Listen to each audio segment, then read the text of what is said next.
c'est bien mieux qu'être mal accompagné, pas vrai? Où est ton papa? Dis-moi où est ton papa?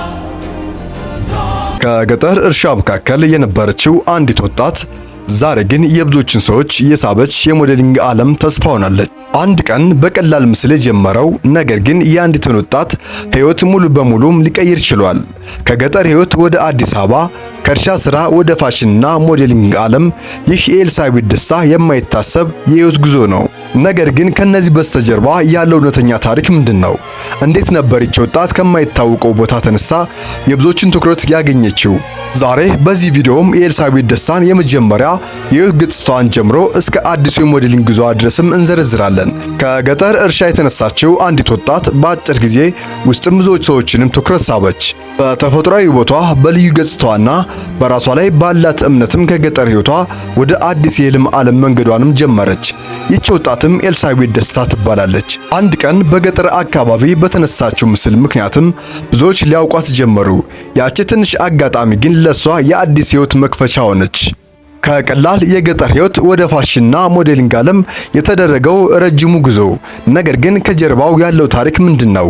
እንዴት ነበር ይህች ወጣት ከገጠር ተነስታ የብዙዎችን ትኩረት የሳበችው? በዚህ ቪዲዮ ውስጥም የኤልሳቤጥ ደስታን አስደናቂ ጉዞ ከመጀመሪያው እስካሁን ደረጃዋ ድረስ እንመለከታለን። ስለዚህ ቪዲዮን ከመጀመራችሁ በፊት ሀበሻ ፕላስ ዩቲዩብ ቻናልን ሳብስክራይብ፣ ላይክ፣ ሼር እያደረጋችሁ አብራችሁን ትንሽ ዝለቁ።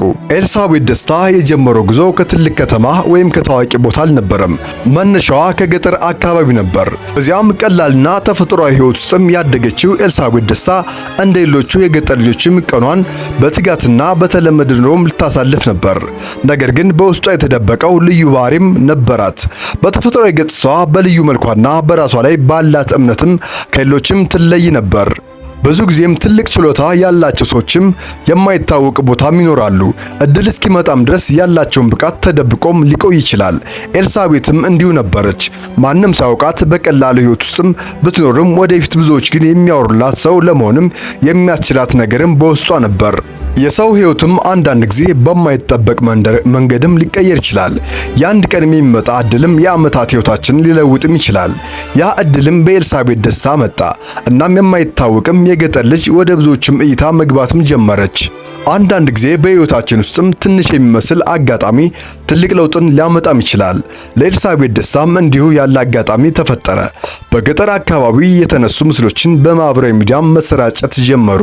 እነዚህ ምስሎችም ብዙ ሰዎችን ሳቡ።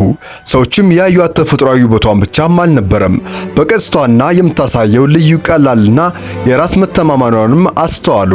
በአጭር ጊዜ ውስጥም ስለ ኤልሳቤጥም የሚነገሩ ነገሮችን መጨመር ጀመረ። ብዙዎችም ይህችን ወጣት ልዩ ነገር አላት በማለትም ጀመሩ። ነገር ግን ይህ ትኩረት ለኤልሳቤጥ መጨረሻ ሳይሆንም የአዲስ ጉዞ ጅማሬ ነበር። ከዚህ በፊትም በገጠር የነበረችው ወጣትም አሁን የአዲስ እድሎችም ወደሚጠብቋት ዓለም ልትገባም ተዘጋጀች። የሰዎች ትኩረትም የተገኘ ድጋፍና ለሷ ፍላጎት የተደመረ ልዩ ቀጣይ የሕይወት ምዕራፍ መንገድም ተከፈተላት። ከገጠር የመጣችው ኤልሳቤጥ ደስታም በማህበራዊ ሚዲያም ካገኘችው ትኩረት በኋላም አዲስ የሕይወት ጉዞም ጀመረች። ከዚህ በፊትም የምታውቀው ዓለም ከገጠር ሕይወት ጋርም ተያያዥነት ነበረው። አሁን ግን የፋሽን የሞዴሊንግና የፎቶሹት ዓለም ተከፈተላት። ኤልሳቤጥ ወደ አዲስ አበባ በመምጣትም ለአዲስ የሙያዋና የሚያስፈልጋት ልምዶችን በመማርም ጀመረች። ካሜራ ፊት መቆም፣ የሞዴሊንግ አቀራረብና የፋሽን ስርዓትና የሙያዊ አቀራረብ በቀስታም ማወቅ ጀመረች።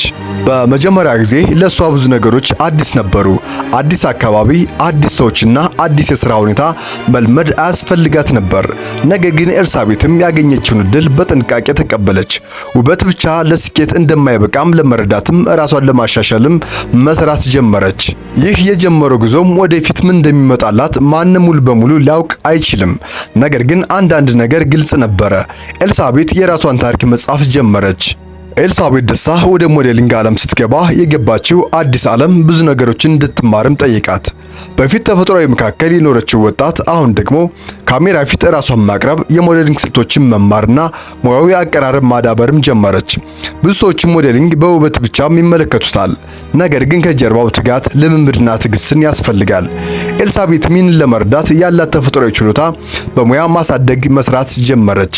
በፎቶ ሹት ስራዎች፣ በልዩ አቀራረብ ልምምዶችና ከተለያዩ ባለሙያዎች ጋር በመስራትም ልምምዷን እያሳደገች መጣች። የመጀመሪያዎቹ ቀናት ቀላል ባይሆኑም ኤልሳቤጥ የተገኘላትን እድል ለመጠቀም በትጋት ቀጠለች። እሷን ያየችውን ነገር አንድ ነው። አንድ ሰው እድል ሲያገኝ ብቻ አይደለም የሚሳካው፣ ያንን እድልን በትጋት መጠቀም ሲችል ነው። ከገጠር የመጣችው ኤልሳቤጥ ደስታ አሁን በአዲስ መንገድ የራሷን ስም ለመገንባት ጉዞዋንም ጀምራለች። የኤልሳቤጥ ደስታ ጉዞ በአንድ ቀን ብቻ የተገነባ አልነበረም። ከጀርባው ያሉ ድጋፎች፣ እድሎችና የእሷ ጋር ያሳያቻቸው ትጋቶችም ተደምረው ዛሬ ያለችበት ደረጃ እንድትደርስም አድርገዋታል። በመጀመሪያ ሰዎች ያዩት ተፈጥሯዊ ቦታዋን ቢሆንም ከዚያ በኋላ ግን ያለው ጉዞ ችሎታ፣ ትምህርትና ትጋት የሚጠይቅ ነበር። ኤልሳቤጥ በተለያዩ ባለሙያዎችም እገዛ የሞዴሊንግ ዓለምን በቀስታ መልመድ ጀመረች። የሚያስፈልጋትን ስልጠና መውሰድ፣ ልምዷን በማዳበርና የራሷን ማሻሻል ወደፊት መጓዝ ቀጠለች። አንድ ሰው ተሰጥኦም ቢኖረውም ትክክለኛ አቅጣጫውን ድጋፍ ካላገኘ ለመግለጽ ሊቸገርም ይችላል። ኤልሳቤጥ ግን የተገኘላትን እድል ያላትን ችሎታ ለማሳየት መንገድም ከፈተላት። ከቀድሞ ሕይወቷ ወደ አዲስ የሙያ ዓለም ስትገባ ብዙ ነገሮችም ተለወጡ። ነገር ግን ከሁሉም የሚለየው ነገር የእሷ ትሕትናና ራሷን ለማሻሻል ያላት ፍላጎት ነበር። የኤልሳቤጥ ታሪክ አንድ ትልቅ መልእክት ያስተላልፋል። አንዳንድ ጊዜ አንድ ትንሽ እድል በትክክለኛ ሲጠቀሙበት ወደ ትልቅ ለውጥም ሊመራን ይችላል። የኤልሳቤጥ ደስታ ከገጠር ተነስታ ወደ አዲስ የሙያ ዓለም ስትገባ የተገኘው እድል ብቻም አልነበረም። አዳዲስ ፈተናዎችም አብረው መጡ። ከሞዴሊንግ ዓለም በመጨረሻም ገጽታዋን ብቻም የሚራመድ አይደለም። በራስ መተማመን፣ ትዕግስት፣ ሙያዊ ባህሪና በየቀኑ ራስን ማሻሻልም ያስፈልጋል። ከለመደችበት የገጠር ሕይወት ወጥታ ወደ ከተማው ፈጣን እንቅስቃሴ በመግባትም ኤልሳቤጥ ትልቅ ለውጥም ነበረ። አዲስ ሰዎችን ማግኘት፣ ባለሙያዎች ጋር በመስራትና የሙያ ስርዓትን መረዳትም በቀላል የሚሆን አልነበረም። ነገር ግን ኤልሳቤጥ ያሳየችው ጽናት ትልቅ ሚናም ተጫውቷል። የሚያጋጥሟን ነገሮችን እንደ መሰናክል ሳይሆን እንደ መማሪያም ተመለከተች። በየቀኑ አዳዲስ ነገሮችን በመማር ችሎታዋን በማሳደግ ራሷን መንገድ በመገንባትም ቀጠለች። ኤልሳቤጥ ታሪክም የሚያሳየው አንድ ትልቅ ነገር ነው።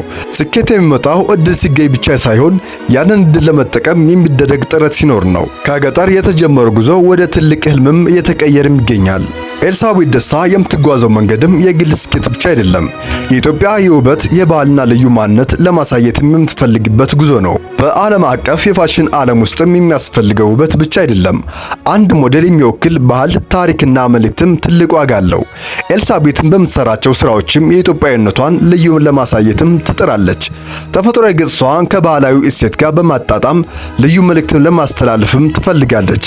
ከገጠር የተነሳችው ይህች ወጣትም መነሻዋን አልረሳችም። ያደገችበትን ቦታና የተማረችበትን ሕይወትም ዛሬ ያላትን ጥንካሬ እንደገነባለትም ትናገራለች። ብዙዎችም የኤልሳቤጥን ታሪክ ሲያዩ አንድ ትልቅ ትምህርትም ያገኛሉ። ልዩነታችን መቀበልና ያለንን ችሎታ ማሳደግ ለስኬት መንገድም ሊሆን ይችላል። ኤልሳቤጥ ደስታ ዛሬ የምትሰራው ስራ የራሷን ስም ብቻ ለመገንባት አይደለም፣ ከሷ በኋላም የሚመጡ ብዙ ወጣቶችን ተስፋ ለመሆን ነው። የሷ ጉዞ እንደሚያሳየው ትልቅ ህልም ያለው ሰው ከየትኛውም ቦታ ተነስቶ ትልቅ ደረጃ ሊደርስም ይችላል። የኤልሳቤጥ ደስታ ታሪክ ከገጠር የጀመረ ቢሆንም ዛሬ ግን ብዙዎችም ስለ እርሷ እንዲያወሩ ያደረገ አስደናቂ ጉዞም ሆኗል። በመጀመሪያ የታወቀችበት በተፈጥሯዊ ቦታ ቢሆንም የበለጠ የሚያስደንቀው ግን የራሷን ህልም ለመከተልም ያሳየችው ቆራጥነት ነው። ኤልሳቤጥ ያገኘችውን እድል እንደ መጨረሻ ሳይሆንም እንደ መነሻ ተመለከተች። በሙያው የበለጠ ለመራመድም አዳዲስ ነገሮችን ለመማርና ራሷን ለማሻሻልም እየሰራችም ትገኛለች። የእሷ ታሪክ ለብዙ ወጣቶች እንደ ትልቅ መልእክትም ይሰጣል። ሰው የጀመረበት ቦታ ሳይሆንም የሚያስበውን የህልምና ለማሳካት የሚያደርገው ጥረት ነው የሚወስነው።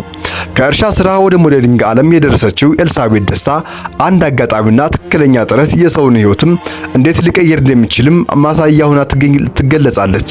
ወደምትሄድበት መንገድም ትልቅ ህልሞችን እንዳሏትም ይታመናል። በሀገሯ ብቻ ሳይሆንም በዓለም አቀፍ መድረኮች ላይም የኢትዮጵያ ልዩ ውበትም ለማሳየት የምትፈልግ ወጣት ነች።